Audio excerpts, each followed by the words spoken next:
The architecture of Scotland in the prehistoric era includes all human building within the modern borders of Scotland. Before the arrival of the Romans in Britain in the 1st century BCE, Stone Age settlers began to build in wood in what is now Scotland from at least 8,000 years ago.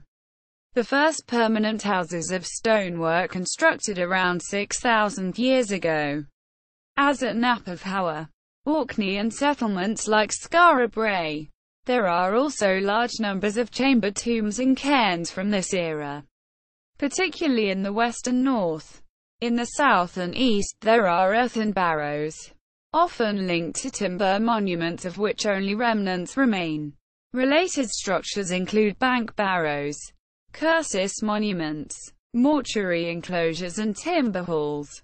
From the Bronze Age there are fewer new buildings, but there is evidence of crannogs, roundhouses built on an artificial islands, and of Clava cairns and the first hillforts. From the Iron Age there is evidence of substantial stone Atlantic roundhouses, which include broch towers, smaller duns. There is also evidence of about 1,000 hillforts in Scotland, most located below the Clyde-Forth line. Stone Age. The oldest house for which there is evidence in Britain is the oval structure of wooden posts found at South Queensferry near the Firth of Forth, dating from the Mesolithic period, about 8240 BCE. The earliest stone structures are probably the three hearths found at Jura, dated to about 6000 BCE. With the development of agriculture, groups of settlers began building stone houses on what is now Scottish soil in the Neolithic era, around 6,000 years ago, and the first villages around 500 years later. Neolithic habitation, burial and ritual sites are particularly common and well preserved in the northern and western Isles, where a lack of trees led to most structures being built of local stone. The stone building at Knap of Howar at Papa Westray, Orkney is one of the oldest surviving houses in northwest Europe, making use of locally gathered rubble in a dry stone construction. It was probably occupied for 900 years, between 3700 and 2800 BCE. Skara Brae on the mainland of Orkney also dates from this era, occupied from about 3100 to 2500 BCE, and is Europe's most complete Neolithic village. There are also large numbers of chamber tombs in cairns from this period. Many different types have been identified, but they can be roughly grouped into passage graves, gallery graves, and stone cists. Cists are relatively simple box-like graves, usually made up of stone slabs and covered with a large stone slab.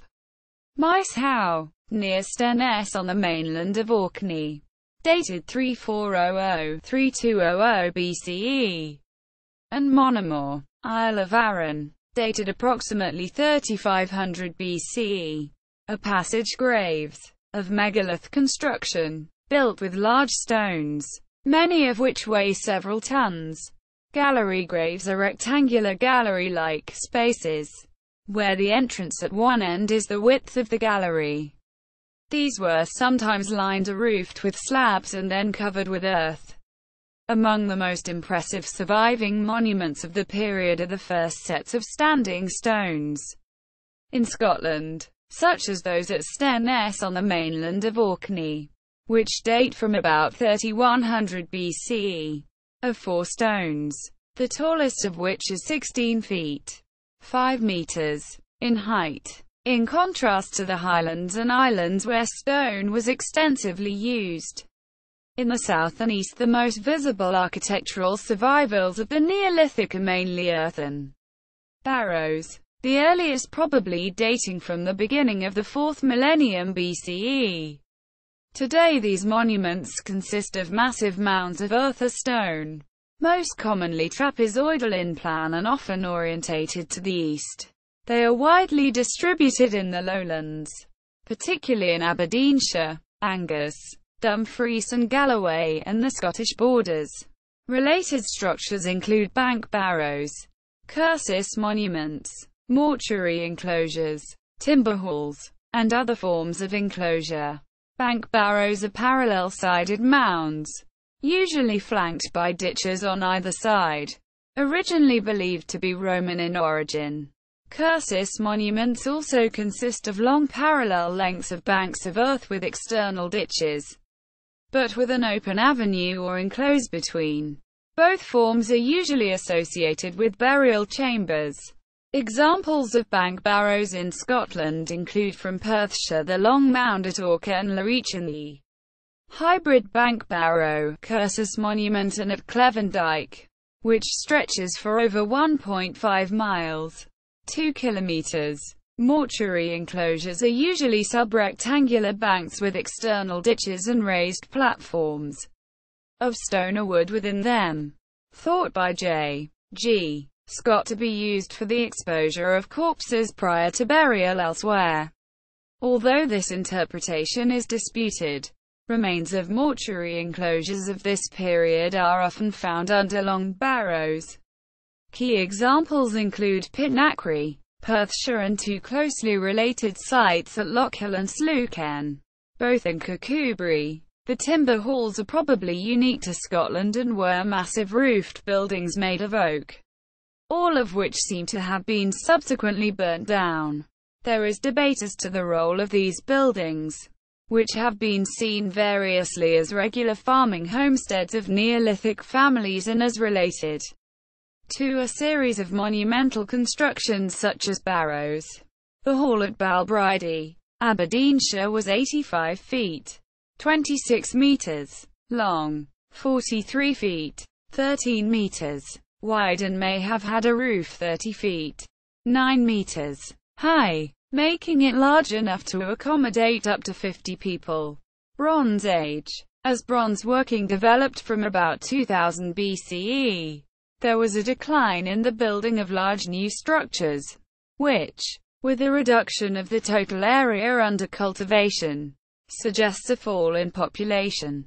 From the early and Middle Bronze Age there is evidence of cellular roundhouses of stone, as at Jarlshof in Sombra on Shetland. At Jarlshof these are oval houses with thick stone walls, which may have been partly subterranean at the earliest period of inhabitation, a technique that provided both structural stability and insulation. There is also evidence of the occupation of crannogs, roundhouses partially or entirely built on an artificial islands, usually in lakes, rivers and estuarine waters. They were often constructed of layers of brushwood and rubble. Sometimes they were revetted around the edges with vertical piles and sometimes surfaced with logs of oak. The creation of cairns and megalithic monuments continued into this period. There are approximately 50 Clava cairns in Scotland, named after those at Balnearan of Clava near Inverness. They take two distinct forms, either a circular rubble enclosure known as ring cairns, or passage graves, with a long entrance, usually in complex astronomical alignments. As elsewhere in Europe, hillforts were first introduced in this period, including the occupation of Eildon Hill near Melrose in the Scottish borders, from around 1000 BCE, which accommodated several hundred houses on a fortified hilltop, and Traprain Law in East Lothian, which had a 20-acre enclosure, sectioned in two places west of the summit, made up of a coursed stone wall with a rubble core. Iron Age. In the early Iron Age, from the 7th century BCE, cellular houses begin to be replaced on the Northern Isles by simple Atlantic roundhouses, substantial circular buildings with a dry stone construction. Important examples are at Quantones, Boo, Pierrowall, and Toftsness on Orkney, and at Clickhimon on Shetland. From about 400 BC more complex Atlantic roundhouses began to be built, as at Howe, Orkney and Crosskirk, Caithness. The most massive constructions that date from this era are the circular broch towers, probably dating from about 200 BCE. They are dry stone hollow-walled structures that are unique to Scotland.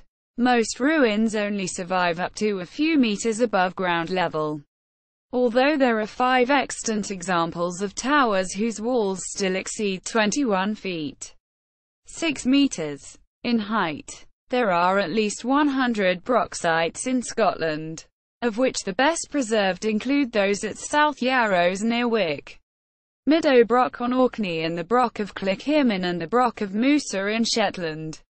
Despite extensive research, their purpose and the nature of the societies that created them are still a matter of debate. Archaeologists since the 1960s have distinguished brochs from smaller structures of similar construction, usually called duns. The heaviest evidence of the occupation of crannogs was in this era, but they would continue to be used until the Middle Ages. This period also saw the beginnings of wheelhouses, a roundhouse with a characteristic outer wall, within which was a circle of stone piers, bearing a resemblance to the spokes of a wheel. But these would flourish most in the era of Roman occupation. There is evidence for about 1,000 Iron Age hillforts in Scotland, most located below the Clyde-Forth line. The majority are circular, with a single palisade around an enclosure. Most are relatively small, covering 1 or 2 acres, but some are much larger, as at Castle Ower, Birrenwalk, Cadamere, Cadra and White Meldon. They appear to have been largely abandoned in the Roman period, but some seem to have been reoccupied after their departure. See also: Oldest buildings in Scotland, Timeline of Prehistoric Scotland, Notes.